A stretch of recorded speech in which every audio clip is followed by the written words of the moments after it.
Yeah, and she's into that, and I'm like, going, the least of my worries. Yeah.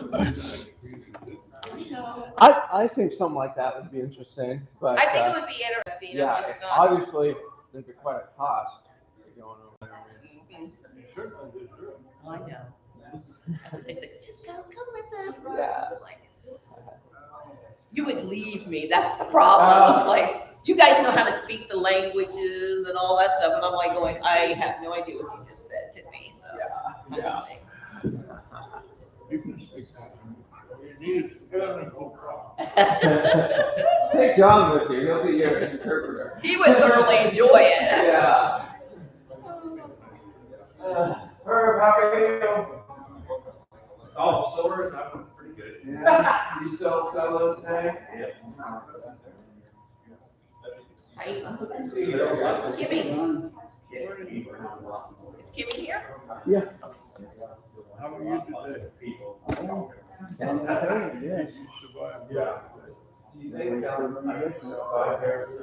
working pretty hard out here. I just saw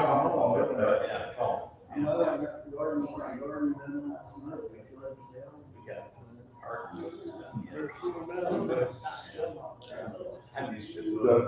What'd you put in? I've got, yesterday I planted some more green, 390.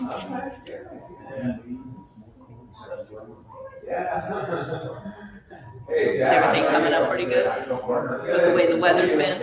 Yeah. Planted carrots, I haven't seen them yet. Okay.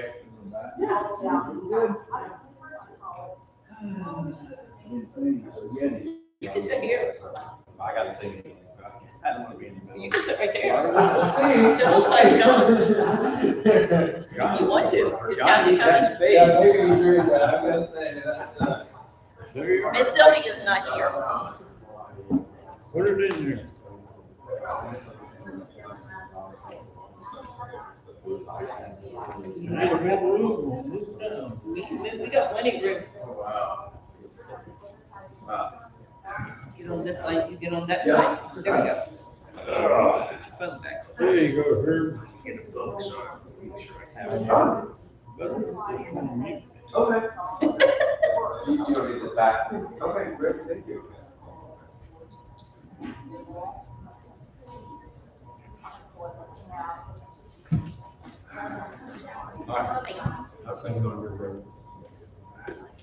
Since now I can see it, since they moved the road. We can barely see the road. I mean, it was up as high as this. When they cut it down, I mean, it's just like you opened up. Oh. Oh, yeah. Oh, yeah. I do.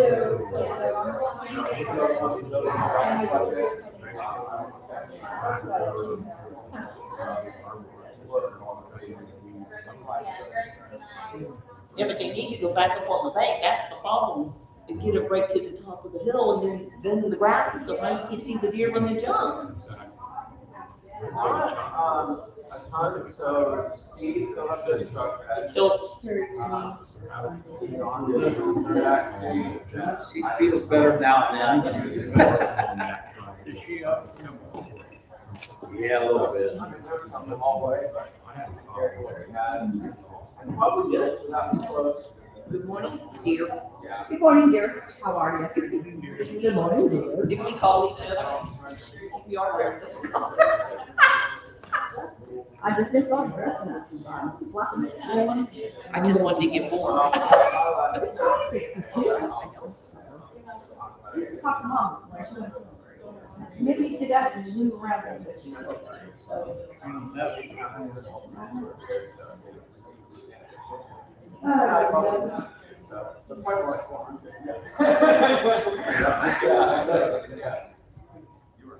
I would go Do yesterday. He would be sitting there. Did you do yesterday? You know, Or the day before? yeah, forward line, eight, right? Yeah. It seemed to always be a problem, it overdoes.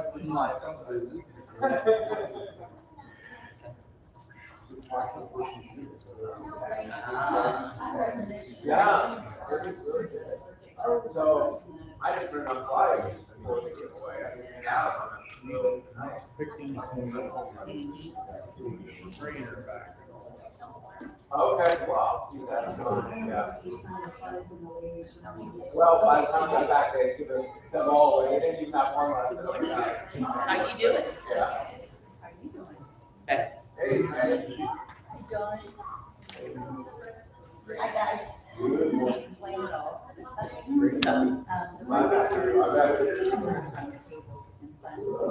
Okay. Okay, good. Thank you.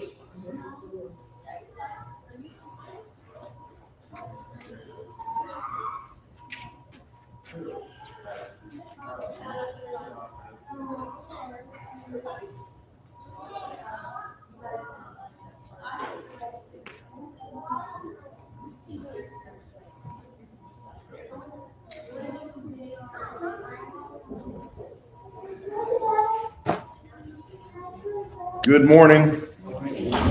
It is Mount Vernon Church of Christ time to begin.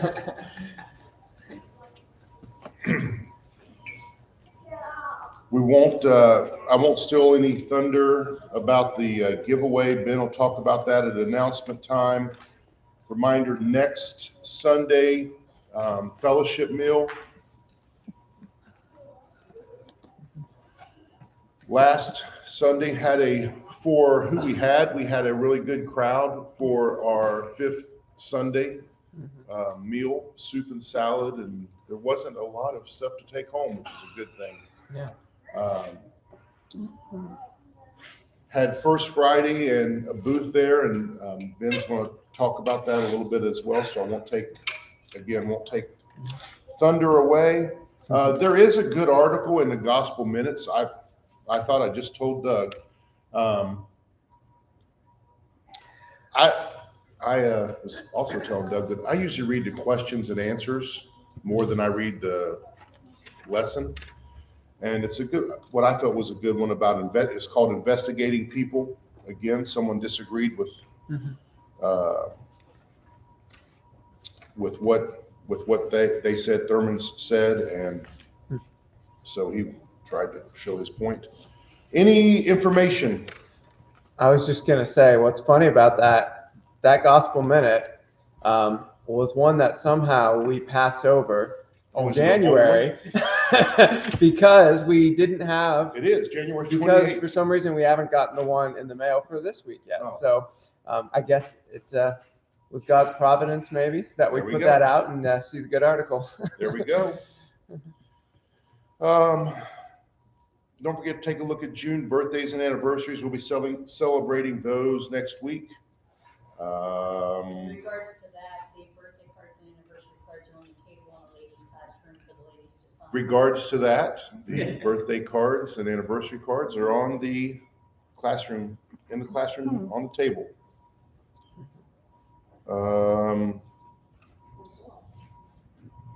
Before we go to the sick list, per our class rules, we need 3 good things that has happened.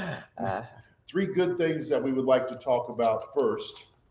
The success of the giveaway. Success of the giveaway. Very good. That's a really good one. Yeah. Give me something that doesn't have. So my department, we're having a golf outing, a golf scramble. We're sold out. That's this Thursday. The weather is sunny, 0% chance of rain, and 78 degrees. So that is today. What? As of today. And I just told him I check it like every 30 minutes, make sure it doesn't go, which usually happens, it starts on Monday at 0%, it's 75% by the time you get to that day. So that's a good thing here. My middle daughter is getting closer and closer to her second. So somebody else, give me something good. I woke up this morning and God gave me another day. Another day. There we go. Very good. Yeah. Very good. All right. Those on our sick list, do we have any good, any updates, improvement updates, things we need to discuss on this list?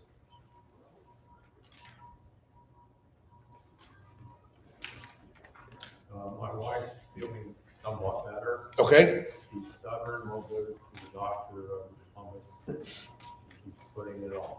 She's feeling better. I got dishwater hands, so. I know the feeling.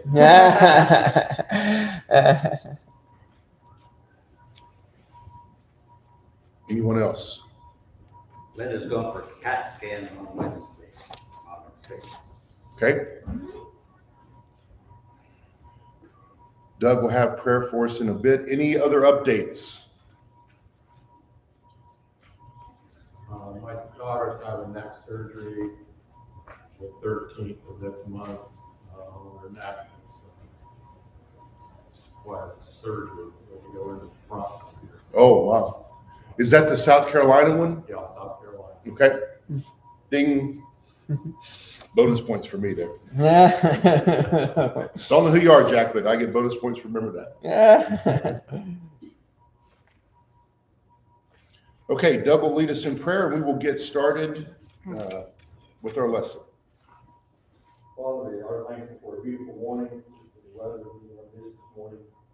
We're thankful for your word, that we can open the Bible and study it together, and together know what you have us to do as far as how to live and how to think. Father, we just thank you for loving us enough to give us your word. Father, just ask that you be with us this morning as we open it. Father, we realize there are many who do not have the health they would like to have. Some not feeling well, some having upcoming tests, and procedures. Father, we just ask that you be with them, be with doctors if they're involved. And Father, we realize that we are concerned about our physical health. Father, help us whether we are not as concerned with spiritual health as we should be. Father, help us to realize that is more important. Help us to be able to share that we know that that's more important. Father, just to possibly say the things that might help those situations. Father, we ask you to call all the teachers this morning as they teach. We're so thankful for Jesus. We're thankful that he sacrificed himself for us, that he loved us enough to give up everything and to be on this earth and to die in our stead. Father, that love is difficult for us to comprehend and grasp.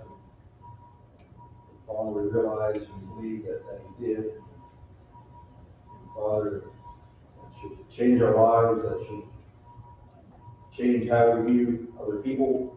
Father, forgive us when it doesn't. Help us to love others, help us to love one another. So we can. In Jesus' name we pray. Amen. So last week we hit on and got into a little bit of detail concerning rejoicing and weeping with our brothers. And one of the last things we talked about was listing some circumstances that bring sadness to our brothers and sisters. And we talked briefly about what are some hindrances to us truly sharing their sadness. So some of the reasons why we feel that it's hard for us, it's hard for both parties, the person who is having that sadness and the person who is trying to share and be a part of that sadness. What are some ways by which we can communicate our sympathy? What are some ways which we as a congregation can communicate our sympathy to something that has been put on the negative side of a fellow brother or sister in Christ? Oh, and by the way, I don't think that I'll get done today, so it'll be next week and it'll be my last one. But you guys have made this class so easy because of your communication and your participation. For me, that's good. That's good stuff. there's a difference in a lecturer and a discusser. I'm a discusser versus a lecturer. So I'm telling you now, in case I forget later, thank you guys for your participation. All right, so what are some hindrances to our truly sharing with someone who has been involved in sadness? Sometimes we don't know what to say. Don't know what to say, Sometimes it's better to say nothing. okay? Don't know what to say. At a loss for words. Do I give them a hug? Do I write them a card? Do I make a meal? What do we do? What else? What are some hindrances to sharing in someone's sadness? Too busy. Too busy. Too busy for Yes. things. You know what? You may feel for them. You may be concerned. You may even pray about it. But I'm just swamped. I don't have time. Don't have time to do that. Sometimes maybe we're focused on the wrong thing. And so maybe instead of being nervous about saying the wrong thing, we're not giving that any thought. And we, kind of go in there like a bull in a china shop. And, we're so focused on, let's, make sure we correct any false statements that come out of their mouth. Someone might be grieving and they might say something that we might think is not scripturally accurate. And we immediately want to say, let me, Right. teach you the truth, when that's probably not the time or the place for it. Yes. In the last 5 years, I don't know what blessed isn't the word, but I've done like 3 funerals, and all 3 of those are family who are not members of the church. And to me, that's a very difficult situation, especially when it's family. The only positive of that situation is the mom, who one of those was an aunt, understood that situation, and here's some scriptures we'd like you to read, which, again, not politically correct, or just those generic, generic scriptures, and just to talk about some things in the past, some memories, and to have people share memories. So time and a place to have that discussion. Give me one more. Some hindrances to us sharing with someone's sadness. Sometimes we're afraid to be involved. Okay, elaborate. We're not quite sure what to do, but yet we know that the person needs maybe more than we emotionally can handle. And so we back off. And did everybody hear that, Brad? Did you hear what she said? And I'm going to say but we see that even here in the congregation. So there may be someone who we know that if we say, hey, how are you doing? They're going to tell you, instead of all good, another day in paradise, whatever, living the dream, whatever. Hey, how are you doing, Ben? Oh, well, since you asked, this and this and this and this and this. The same thing is true when it comes to that sadness. Okay, hey, what can I do? Yeah, you can do this, and I need somebody help with this, and I need this. What are ways that we as a congregation communicate our sympathy? So what are ways that we communicate our sympathy to those members of the church when they are weeping? Jeff, what are some ways? You just said one of them, and by being a good listener. Okay. Yeah. And I'm not good at that. I'm a finisher. You know what those guys are, right? The finisher. So whenever Ben's going to tell you about how he had a flat tire and he gets 1/3 of the way through it, was there a nail in it? Well, hold on, I'll tell you. Wait a second, I'll tell you what happened. And you go, did you check the lug nuts? Was the lug nuts okay? Well, hold on. Let me finish. So yes, being a good listener, just being there for somebody. What else? we're going to take praying for them. We're going to take that off the table because that should be a given. Well, I don't know if this then goes against that, but I was going to say not just praying for them, but praying with them. Yes. I mean, okay. Yes. physically praying out loud with them. We have cards that we do, and I guess the older I get, the more that the more thankful I am for a card. Mm-hmm. I can remember being younger. Ben say, yeah, okay, thanks. Thanks. Mm-hmm. But as you get older, you cherish those things because it takes time. It takes somebody some time to go get the card and go do this and go do that. And with the position, thunder, lightning out there. With the position that I have now, those are things that I see more and more is the back end. Mm-hmm. So I'm gonna talk good about Ben right here. When I came in this morning, the podium was out, the camera was ready, the projector was on, the lights were turned on. He was watering the flowers. Watering the flowers. No, but we take that for granted.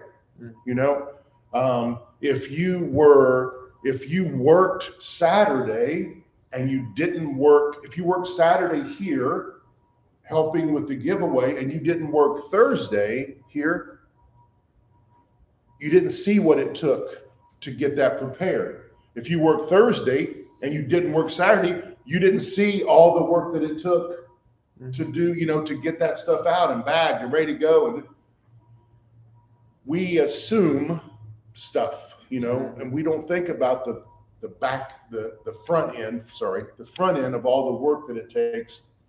And I'm thinking about it in a athletic standpoint of getting ready for a game or this golf outing that I'm having or whatever.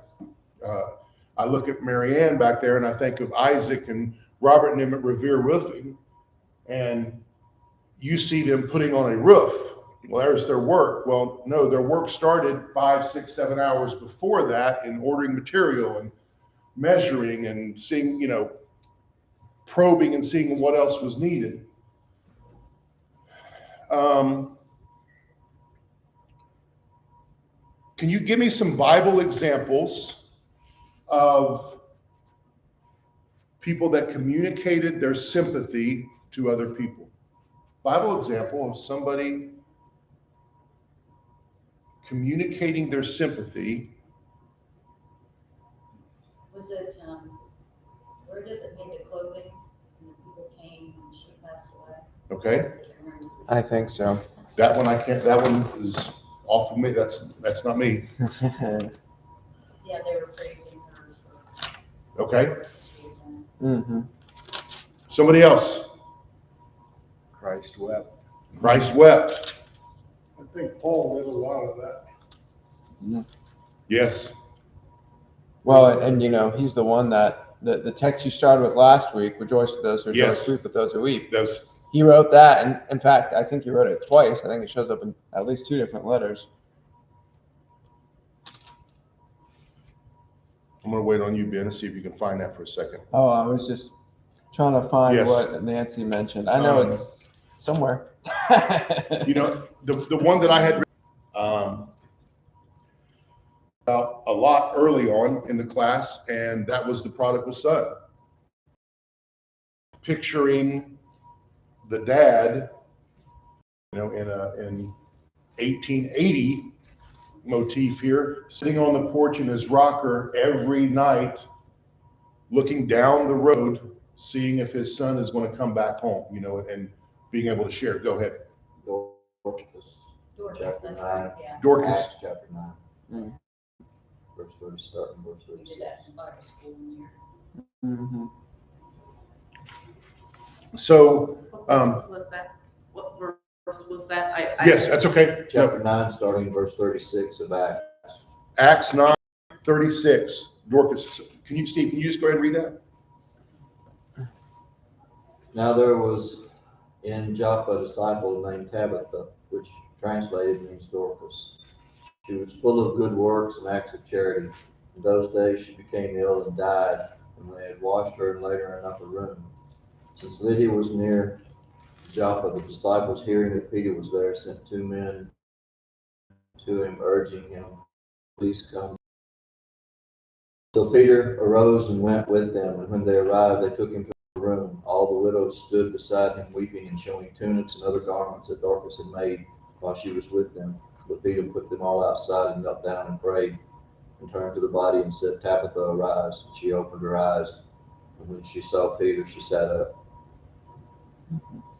Okay.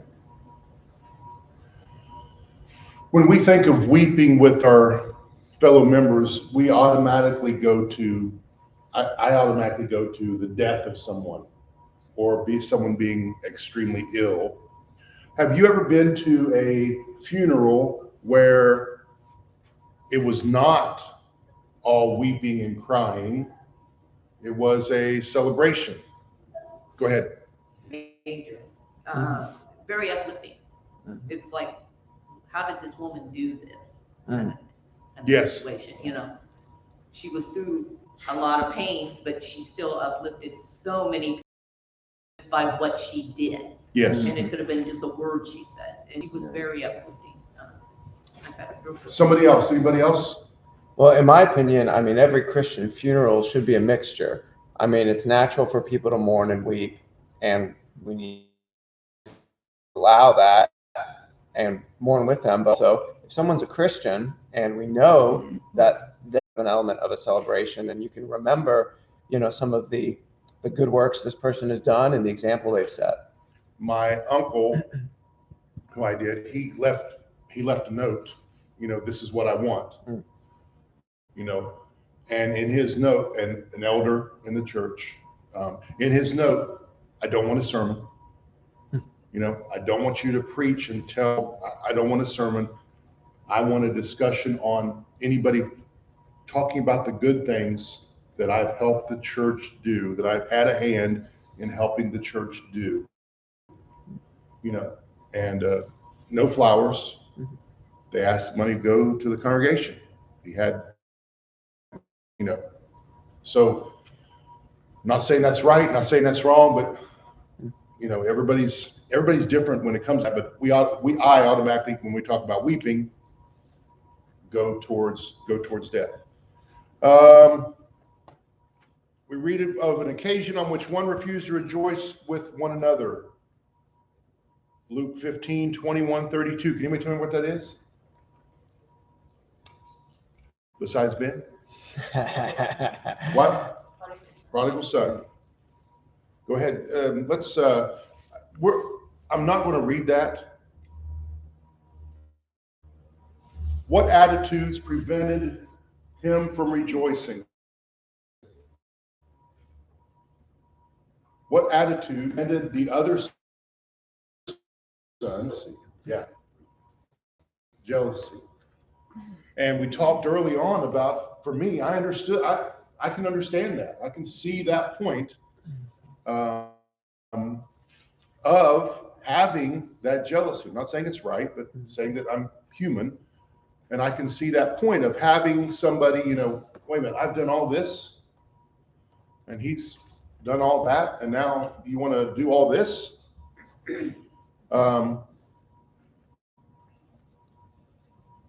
I think it also is, I mean, this goes hand in hand with jealousy, but in talking about this older brother, there's an element of that self-righteous attitude where it's, well, I've done all these good things. I deserve this. Yes. He's done all these bad things. He doesn't deserve this. Correct. And what are ways when we see somebody, we can agree that, similar to this, we can agree that we judge. Okay, I'll back up. When I see somebody, I can agree that I judge based on appearance. Can we agree? Can some of us agree with that statement? First thing you see. First thing you see. I mean, you might not even hear their voice. No, 100%. So I'll tell you this, Allison's boyfriend got in trouble and he's got tattoos. And if when that individual walks in, what is the first thing that you, oh my gosh, you know? And I go back again, however, to how we treated that individual who was homeless. That is really stuck in my head. That individual who was homeless that came for the here and then for the meal afterwards, that we made that person feel special, not just normal, special.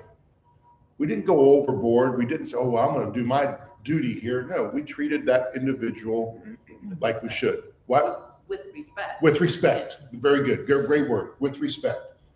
And I think that is one of the words from these series of lessons that has helped me, is that word respect. You know, having respect for others, respect for their opinion, respect for the way in which they live, respect for the differences that we have one with another. Because Doug here, we all have our differences that we were raised in doing. Doug, I don't know, brothers or sisters? Sister. One sister. When you guys were growing up, what was the thing that you did together? I know. Was there anything that you as a family, you four, you guys went and did a lot, you know, camping, was just all work, or, did you go on vacation anywhere and played? So when we did something, it was all as a group with basketball. And that was it. Whereas my cousin, same unit of 4 kids and 2, they were into horses. So that's all they did. So every weekend they were going horses. The other Doug he helps with food trucks. I don't know what else he does, but he helps with, I think it's his sister. No, his daughter. His daughter at the food trucks. Every weekend, guess what he's doing? There he is doing that stuff. So everybody is so different, but there's one thing that we have in common here, and that is the love for Jesus Christ, the ability to say, I do believe that Jesus is the Son of God, repenting, being baptized, and being one family here. And it's just like a little sermon here. It's just like the United States. It's just like America. We have all these different, maybe not America today, but like in the past, just like where we had all these different people, and we all came together and celebrated those differences and was able to live together and do things together, even though you were different. And you look at being in the military, and that's the way it was as well. You took this from Oklahoma, this guy from North Carolina, New York, this guy from Mexico, you put them all in a ship together, and you learn how to get along, you learn how to celebrate with those individuals, how to weep with those individuals. And that's what we as Christians, I said all that to come back to your word, respect. That's how we as Christians need to view our fellow brothers and sisters. All right, sermon was done. Somebody give me a comment on that, please.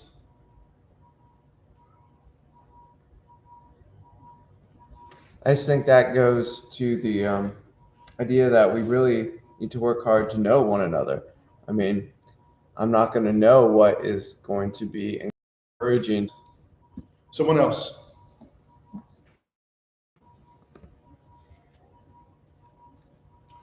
Ben hit on one of the answers for the next question, which is good. What steps can we take to improve our rejoicing and weeping with others? So the big answer is knowing each other more. Knowing each other more. That takes time and commitment. Especially the second one. It does take time, but it does take a commitment. And it takes the ability to say, you know what, it's Thursday. And please don't think that the only reason I'm saying Thursday because I was able to come for 20 minutes and help and not the 2 hours or whatever it was. But being able to say, you know what? I just got off of work. It's 5 and they're over there. Oh, man. Got to be committed to doing it. Got to be committed to getting up and being here at 9:36.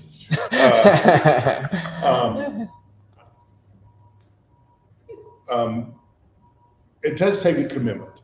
It does take a commitment to be a Christian. I mean, it does. I never was one of those people that say, oh, hey, being a Christian, man, what a great life it is. Because it's not. At times, it's not a great life. It's a great reward. But at times, I'm going to struggle with what I need to do.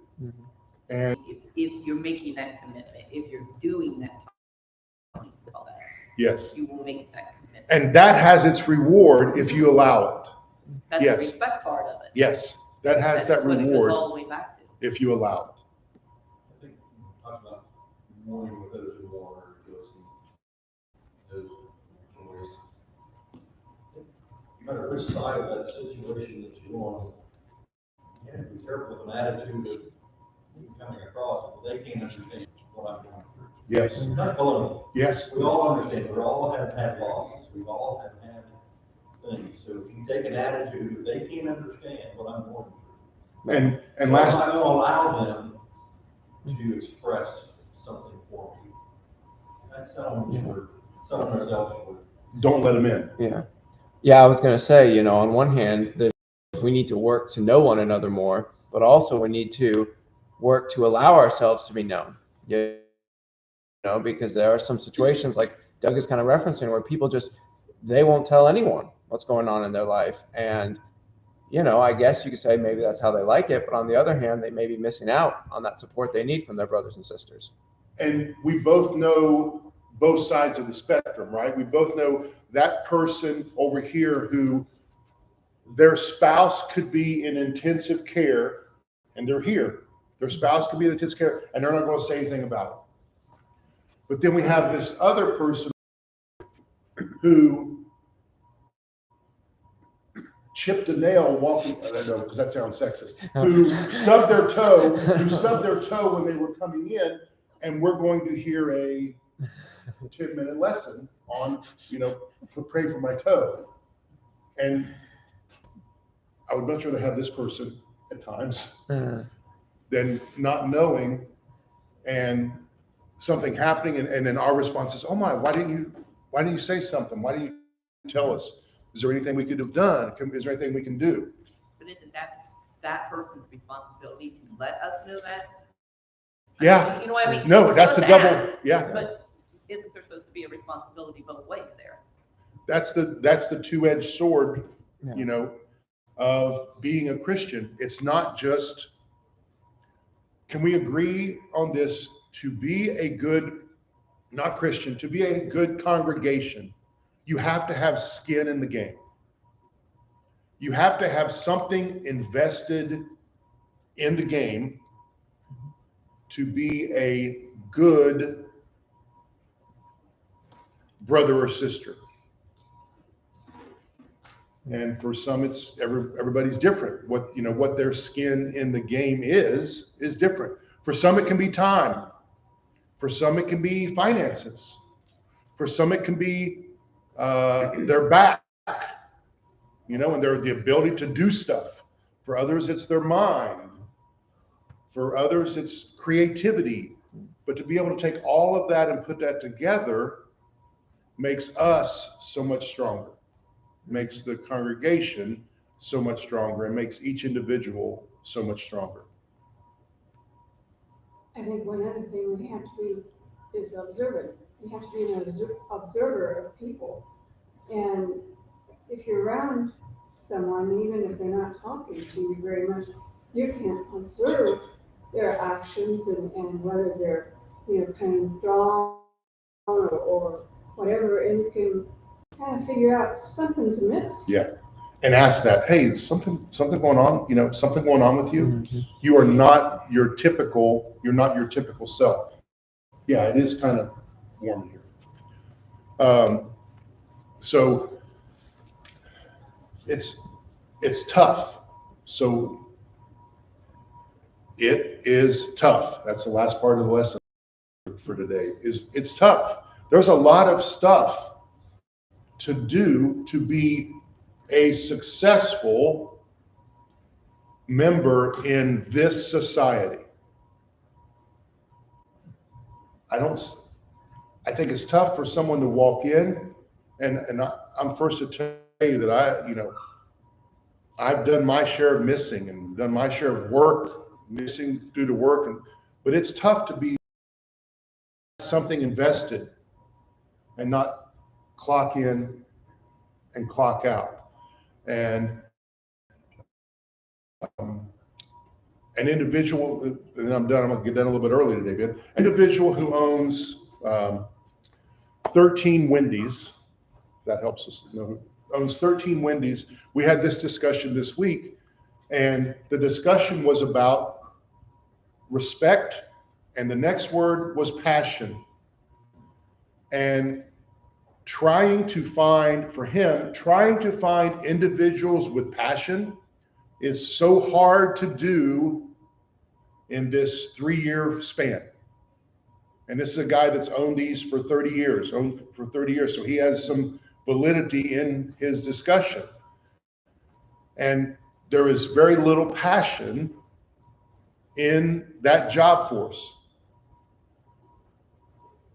Clock in at 8:59, clock out at 4:59, and go. And as we were talking the night before, so this was Wednesday, so Tuesday night, I was going through this, and I was like, wow, that's the same as members of the church. That's the same as me. That's the same as us. Do we have the passion to be able to do? Or are we, I was here Sunday morning, I was here sometime Sunday night, and every now and then I get to be there Wednesday night, so give me credit. I want credit. And away we go. Next week we're going to use the PowerPoint some, and that should be last one for me, and then you get a definite upgrade, and Ben will be taking it from there. All right? Thank you, guys.